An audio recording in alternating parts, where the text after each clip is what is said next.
In Colorado, the Utes are the longest continuous residents of the state. The Utes were very nomadic people. They traveled from southwestern Colorado to Grand Junction, to Craig, to Estes Park, to Colorado Springs, and then back again. And we had different bands throughout those traditional hunting areas. There were 7 bands of Utes, and then I think when the reservations started being implemented, they put the 7 bands onto one solid reservation, a large reservation covering the western slope. There was a lot of people moving to the state of Colorado that wanted to live in the state, and they wanted some of the traditional lands that the Utes were in the areas. So putting the Utes onto reservation seemed like it was solving a problem at that time for the state and the federal government. There's really not too many instances where American Indians have had the opportunity to tell their story. Their maybe accounting of a massacre, of a battle, of a skirmish, of a relocation. We had an Indian agency out of Meeker, Colorado. That Indian agent wanted to, by the name of Nathan Meeker, he wanted to make Indians farmers. The Indians used to have a racetrack in the area. They used to bet on the horse races. The Indian agent plowed the racetrack to make into a farming community. The Indians didn't like it, they retaliated, and they killed Nathan Meeker. They called that the Meeker Massacre, and then the state of Colorado pushed those northern Utes, which were 4 bands in that Indian agency in Meeker, out of the state of Colorado. After that, it pushed the other 3 bands, the Weemanooch, which is my tribe, the Mawach, and the Capote, down to the southwestern part of the state on a very small strip called the Ute Strip. And that was around the 1880s. The bear dance is one of the oldest dances recorded in our history, and we had one location where we met, and that was around this tree called the Council Tree in Delta, Colorado. It was this massive tree, and the tribes would all come together at that point. They would meet and they would talk about what they do, what some of the struggles they're seeing, and then we'd hold this celebration. The purpose of the bear dance is a celebration of spring. After the bear comes out of hibernation, the bear's hungry, and so the bear goes to the trees and starts scratching at the trees and sharpening its claws. And so these singers will be all set alongside of each other, and they have a stick. It's called a Mawach, a growler that has notches on the top of it, and it makes this growling kind of noise. I'm most proud of my family's dedication to the tribe. From my great-grandfather, who was the last traditional chief, Chief Jack House. He died in 1971. He was 82 years old. And he was a man that became a chief at a young age, at 20 years old. And he faced a time in the early 1900s where land was taken away from his people. The way he grew up was no longer an option. Confided to a specific reservation, into a specific land area, and not being able to go beyond that point. And the knowledge that we've been able to pass on, and that I'll pass on to my kids, about the importance of knowing where you come from, the importance of knowing who you are, no matter if you're from the United States or if you're from another country, knowing where your roots are.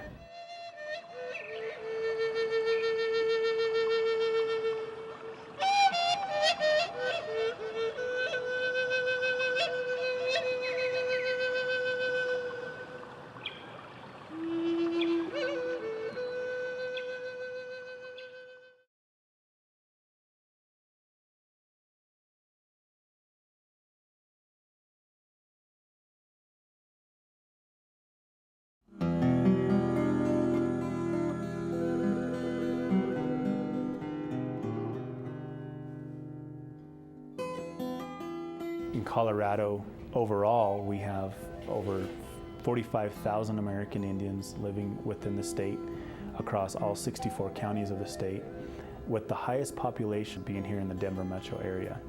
There's over 200 different intertribal groups represented.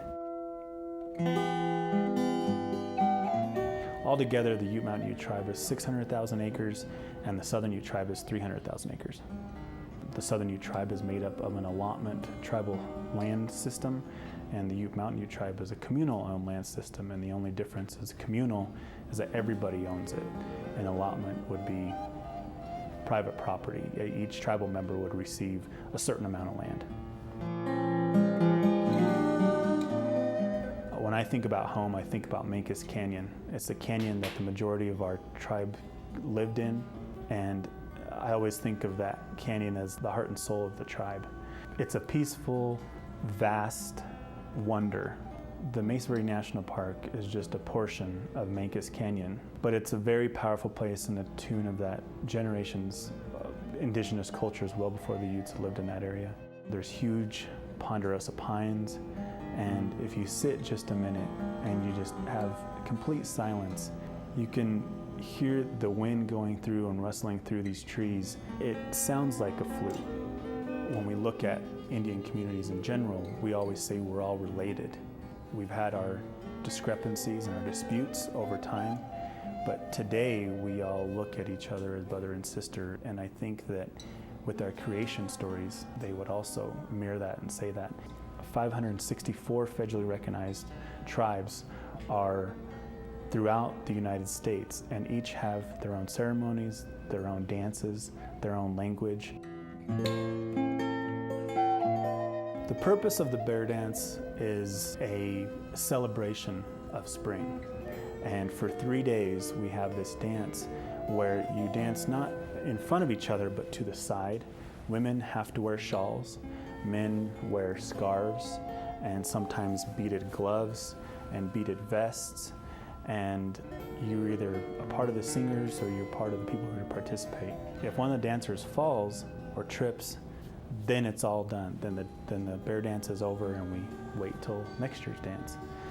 Everybody closes it out with a feast, to break that bread with one another. Those celebrations that we have are what I take away as a really great preserved jewel that we have within the community. Currently, over 70% of the American Indian population across the country lives off of the reservation. You have almost two different groups of American Indians today, those that live in urban settings like Denver, Colorado Springs, and those that you have living back home on the reservation, like Ignacio or Toyac. Some would call the Southern Utes today more forward-thinking tribe in terms of doing business off of the reservation, having real estate, a sand and gravel company, and oil and natural gas companies. The Ute Mountain Ute tribe is a little bit more agricultural based. They've had a farm and ranch enterprise as their first enterprise. They are two different bands. We call them sister tribes today. They have a great relationship along with the Northern Utes, but they have their own governing tribal council for each tribe. I think we'll start to see in the future more and more just an understanding of American Indian tribes. We have these community, we have these dances, we have powwows. We're vibrant, we're within the community. We're lawyers, we're doctors, we're professors, we're governors and representatives, judges, police officers. My family has had a small portion of the overall struggle for the Ute people, not just with the state of Colorado, but with the federal government. If we made some kind of impact on that, that's what I think I'm most proud of.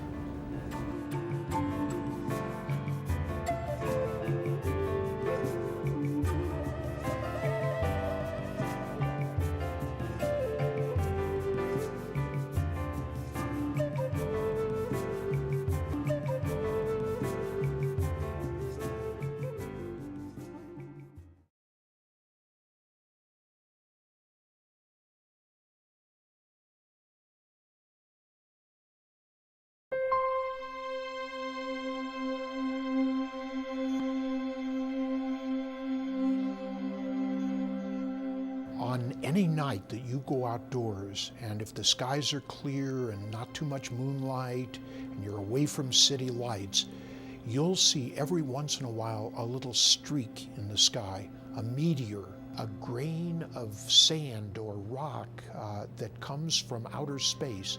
They're comets that are breaking up all the time. And when they hit the upper atmosphere, they become so hot that they're vaporizing, and they cause the air around them to fluoresce, like a fluorescent light, like a neon sign. And that's what we see as that streak across the sky.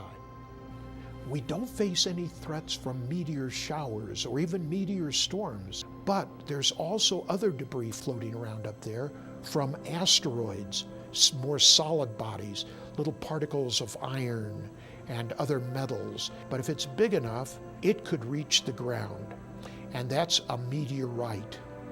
And that material tends to carry not only iron, but it also carries some water. And people have hypothesized that a good fraction of the water that we have in our oceans and lakes and rivers was actually brought to Earth by asteroids many billions of years ago. And so, therefore, we may owe our existence to the crashing onto the surface of actual comets, which are mostly water, or asteroids, which have some water. There was an asteroid, or more likely a comet, that hit the Earth about 65 million years ago, and it created such a cloud of debris in the sky that it cut off sunlight for months. A lot of animal life and plant life died off, and because of that, the bigger animal life that depended on it died off, and that is probably what caused the dinosaurs to become extinct. Prior to 1833, people had seen meteors many times, any night of the year. And they realized that there were times when you'd see more meteors. On the night of November 13th, 1833, people were stunned by this deluge of meteors. It was seen all over North America, and that included Bent's Fort. Trappers and traders there must have had just a glorious sight. If you can imagine 72,000 meteors an hour falling in the skies. At Bent's Fort, and certainly through many of the cities in the United States, people thought the city was on fire. The American Indians saw the great meteor storm of 1833, and they recorded them on their buffalo hides. There were at least 8 examples of Indians drawing pictures indicating falling stars, meteors in the sky in unprecedented numbers. And they gave names to the years, like the year the stars fell. No one had ever observed before that meteors seem to radiate from a particular point in the sky.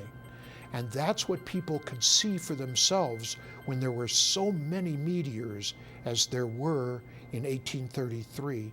And they were all coming out of the head of a constellation called Leo the Lion. Subsequently, people found that there were other times of the year, like in August, when meteors seemed to be radiating out of the constellation Perseus. So they became known as the Perseid meteors, like those radiating out of Leo became the Leonid meteors. Every November 17th, that means when you go to bed on November 16th, you have to make it a point to get up very, very early. Be outdoors at about 3 o'clock at night. That's your best chance to see the Leonid meteors. And some years it'll be very few. But on special times, you could see hundreds of an hour, maybe even 1,000 or more an hour. I really enjoy studying about astronomy and meteors, everything up there in the sky. The more I can try to comprehend the universe, the more appreciation I have for the universe and everything in it, I think the better my life becomes.